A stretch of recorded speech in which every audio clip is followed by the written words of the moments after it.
Back to clean news UP. चलिए देखते हैं उत्तर प्रदेश की 25 फटाफट बड़ी खबरों को। इससे पहले आप न्यूज को कहां से देख रहे हैं हमें कमेंट में बताना बिल्कुल ना भूलें। साथ ही हमारे फेसबुक पेज को भी फॉलो करें। फेसबुक पेज का लिंक डिस्क्रिप्शन में दिया गया है। यूपी सरकार का बड़ा फैसला।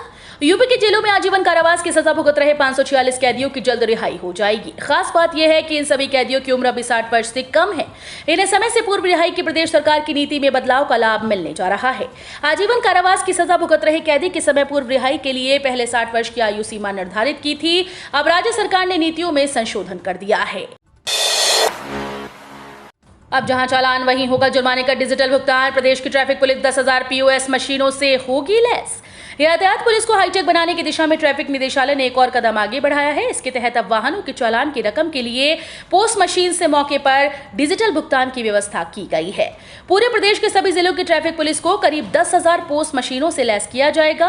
ये व्यवस्था लागू करने के लिए प्रथम चरण के लिए 2,000 मशीनें आ गई हैं। इनमें से 50 लखनऊ ट्रैफिक पुलिस को मिली, जिनका ट्रायल शुरू हो गया है। वर्तमान में चालान का जुर्माना SP ट्रैफिक अथवा DSP ट्रैफिक कार्यालय या अन्य निर्धारित स्थानों पर जमा करने की सुविधा है। यूपी के 11 लाख ग्रामीणों को लेकर बड़ी राहत। सीएम योगी ने बांटे आवासीय अधिकार अभिलेख। उत्तर प्रदेश के मुख्यमंत्री योगी आदित्यनाथ ने शनिवार को यहां स्वामित्व योजना के तहत 11 लाख ग्रामीण आवासीय अधिकार अभिलेख का ऑनलाइन वितरण किया। शनिवार को यहां लोक भवन के सभागार में आयोजित एक समारोह में मुख्यमंत्री ने ये ऑनलाइन वितरण किया। बाद में उन्होंने एक ट्वीट में कहा, अपनी भूमि पर अपना कानूनी अधिकार प्राप्त करने वाले समस्त ग्रामवासियों को हार्दिक बधाई और ढेरों शुभकामनाएं। मुख्यमंत्री ने कहा, जिन वनटांगिया, थारू, मुसहर आदि जनजातीय लोगों की कोई आवाज नहीं थी, जिनके पास जमीन का कोई टुकड़ा नहीं था, डबल इंजन की भाजपा सरकार ने अभियान चलाकर उन्हें जमीन उपलब्ध करवाने का कार्य बड़े पैमाने पर किया है।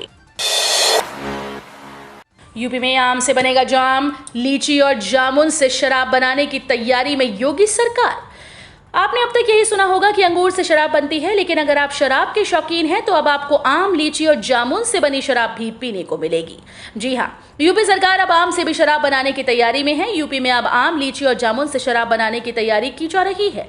इस बाबत शराब कंपनी से बात की जा रही है। अगर ऐसा होता है तो उन किसानों के बारे न्यारे हो जाएंगे जो आम, लीची और जामुन बेचते हैं। अगर इनसे शराब बननी शुरू हो जाती है तो किसानों को इसका फायदा मिलेगा। आम, लीची और जामुन से शराब बनने लगती है तो फलों की खेती करने वाले किसानों की आय में जबरदस्त वृद्धि होगी। गंगा एक्सप्रेसवे की राह होगी आसान। रास्ते में आ रहा नवनिर्मित राजकीय विद्यालय भी तोड़ा जाएगा। गंगा एक्सप्रेसवे की राह रायबरेली में आसान होने जा रही है। रास्ते में पड़ने की वजह से नवनिर्मित राजकीय विद्यालय, प्राथमिक विद्यालय गोकुलपुर रोझैया, साधन सहकारी समिति गोकुलपुर रोझैया तोड़ दिए जाएंगे। राजकीय हाई स्कूल के छात्र और छात्राएं प्राथमिक विद्यालय गोकुलपुर रोझैया में उधार के भवन में पढ़ाई कर रहे थे। विद्यालय भवन का निर्माण हो जाने से आशा थी कि अब अपने विद्यालय में पढ़ाई करेंगे, लेकिन ये विद्यालय गंगा एक्सप्रेसवे के रास्ते में पड़ने की वजह से तोड़ दिया जाएगा। बाराबंकी में अग्निवीर योजना के समर्थन में युवा। कहा, 4 साल क्या 4 दिन के लिए भी सेना में जाने को तैयार। एक तरफ देश में अग्निवीर स्कीम को लेकर युवाओं में रोष है, वहीं दूसरी तरफ अग्निवीर स्कीम के समर्थन में माहौल बनना शुरू हो गया है। यूपी के बाराबंकी में अग्निवीर योजना को लेकर युवाओं में उत्साह है। बाराबंकी जिले के युवाओं ने इस स्कीम के बारे में पूछे जाने पर कहा कि वो 4 साल तो क्या 4 दिन के लिए भी आर्मी में जाने को तैयार हैं। हालांकि इन युवाओं की मांग है कि उन्हें नौकरी में आरक्षण दिया जाए। इन युवाओं की मांग है कि उन्हें आरक्षण के तहत प्राथमिकता मिले, जिससे 4 साल बाद जब वो आर्मी से रिटायर होकर आए तो उन्हें दूसरी नौकरी मिल सके। मत्स्य विकास मंत्री ने कहा, 5 वर्षों में उत्तर प्रदेश में मत्स्य उत्पादन 12 लाख टन पहुंचाने का लक्ष्य। शुरू की जाएगी बोट सब्सिडी योजना। मत्स्य विकास मंत्री डॉक्टर संजय कुमार निषाद ने कहा कि उत्तर प्रदेश को मत्स्य उत्पादन क्षेत्र में आत्मनिर्भर बनाया जाएगा।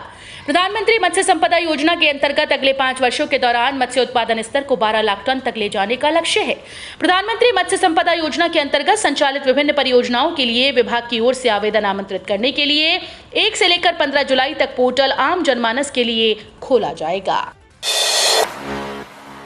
यूपी के 700 अस्पतालों के गरीबों के इलाज में रुचि नहीं, सरकारी योजना की बंद। केंद्र की आयुष्मान योजना में दिलचस्पी न लेने वाले अस्पतालों की हीला हवाली अब नहीं चलेगी। यूपी सहित देश के ऐसे सभी अस्पतालों को योजना से बाहर किया जाएगा जो पंजीकृत होने के बाद भी गरीबों का इलाज नहीं कर रहे।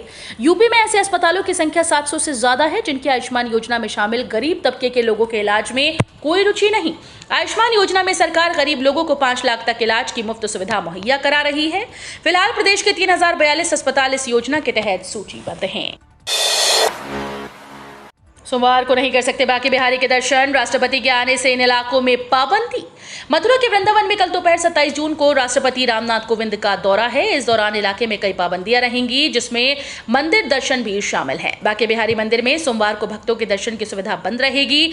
राष्ट्रपति के स्वागत के लिए मुख्यमंत्री योगी आदित्यनाथ और आनंदीबेन पटेल भी मथुरा में मौजूद रहेंगे। वृंदावन में राष्ट्रपति हेलीपैड पर उतरेंगे और वहां से बांके बिहारी के दर्शन करने जाएंगे। कार्यक्रम के अनुसार राष्ट्रपति विधवा माताओं से मिलने कृष्णा कुटीर जाएंगे। राष्ट्रपति 2.5 घंटे के लिए मथुरा में रहेंगे। मुख्यमंत्री योगी का आह्वान, बोले वैज्ञानिक शोध पत्र लिखें और पेटेंट कराएं।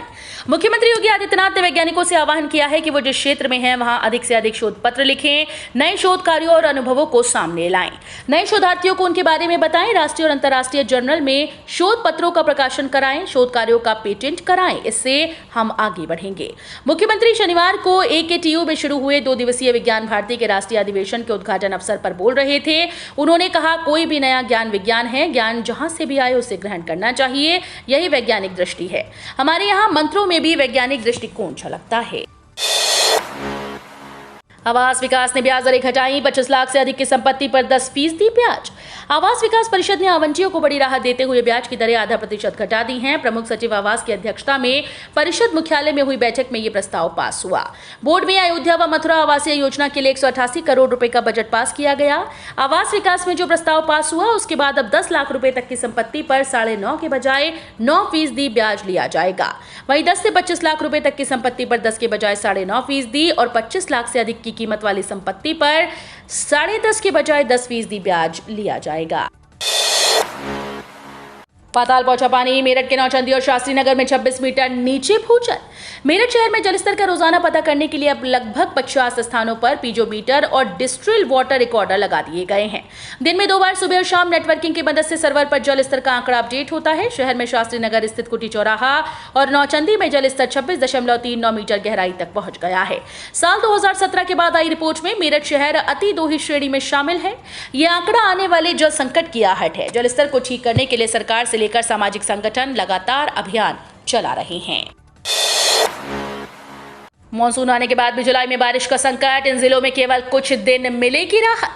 यूपी में 29 जून से 1 जुलाई के बीच मानसून दस्तक देने जा रहा है। मानसून आने के बाद भी यूपी के कई जिलों में जुलाई के महीने में बारिश की बहुत कम संभावना है। कुछ जिलों में तो केवल 11 दिन ही बारिश होने की भविष्यवाणी की गई। मानसून आने के बाद यूपी में जुलाई, अगस्त, सितंबर में जोरदार बारिश होती है। इस बार जुलाई में बारिश कम होने की आशंका है। 14 जिलों में जुलाई में 21 दिन बारिश नहीं होने के आसार है। मौसम विभाग के आंकड़ों पर नजर डालें तो वेस्ट यूपी के शामली, बागपत, गाजियाबाद, गौतम बुद्ध नगर, सहारनपुर, मेरठ, अलीगढ़, मथुरा, बुलंदशहर, आगरा, मुजफ्फरपुर समेत 14 जिलों में 19 से 21 दिन ड्राई डे रहेंगे। स्टीमर से घूम कर ले सकेंगे कान्हा की लीलाओं का आनंद। गोकुल से वृंदावन तक यमुना नदी पर चलेगी स्टीमर। अयोध्या के बाद कान्हा की नगर मथुरा का कायाकल्प होने जा रहा है। योगी सरकार मथुरा वृंदावन को हाईटेक बनाकर दुनिया भर के पर्यटकों के लिए आकर्षण का केंद्र बनाने जा रही है। इसी कड़ी में अब गोकुल से वृंदावन तक का सफर सैलानी यमुना नदी पर स्टीमर के जरिए कर सकेंगे।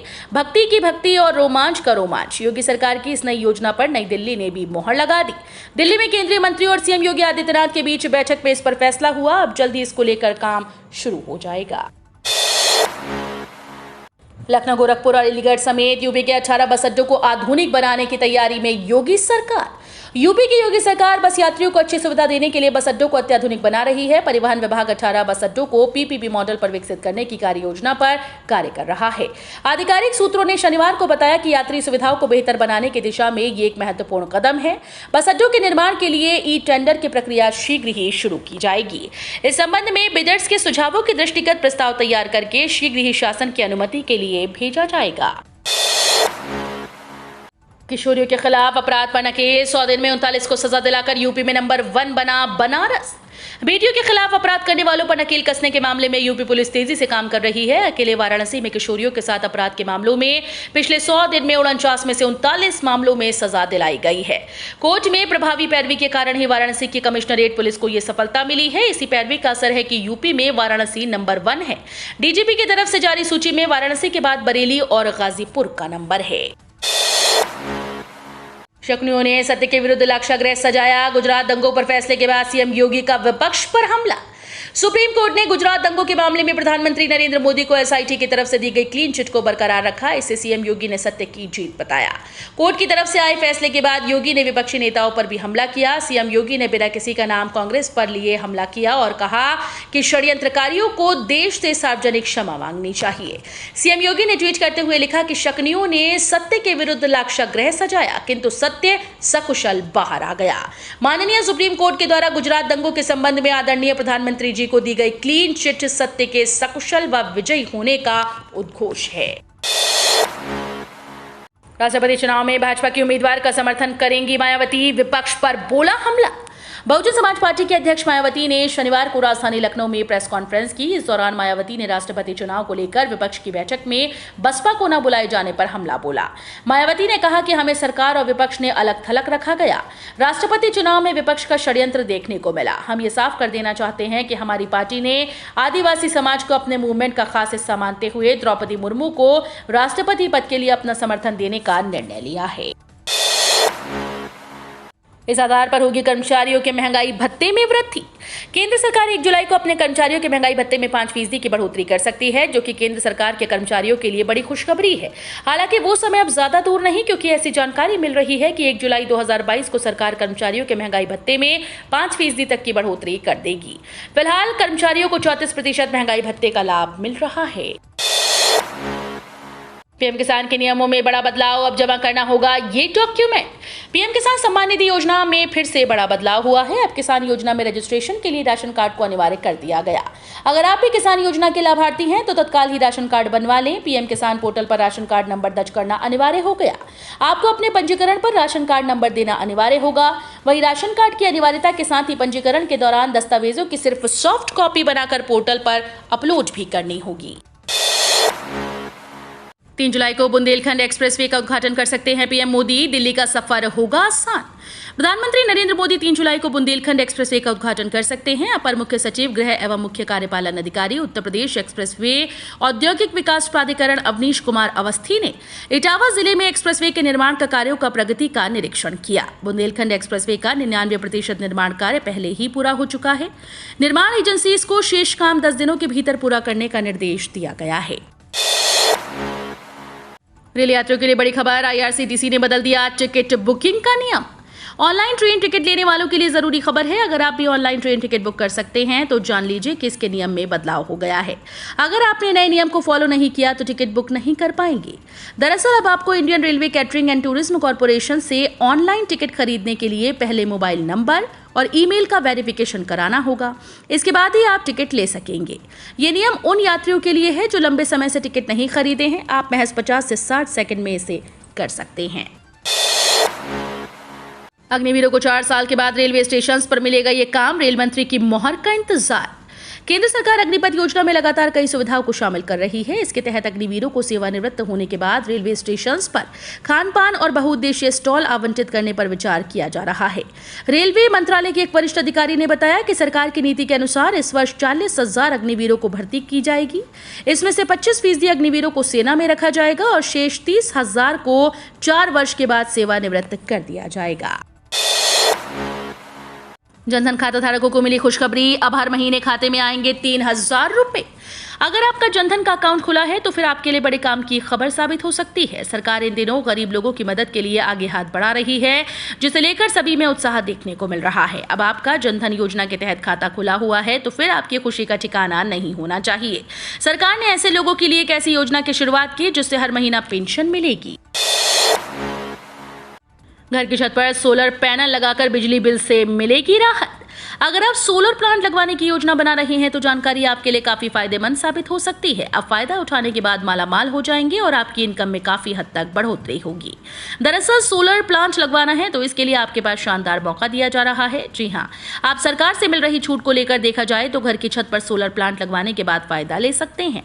सरकार ने सोलर रूफटॉप सोलर प्लांट योजना शुरू कर दी है, जिसका फायदा आप उठा सकते हैं। इस योजना के जरिए सरकार घर की छत पर सोलर प्लांट लगवाने को लेकर सब्सिडी देने जा रही है।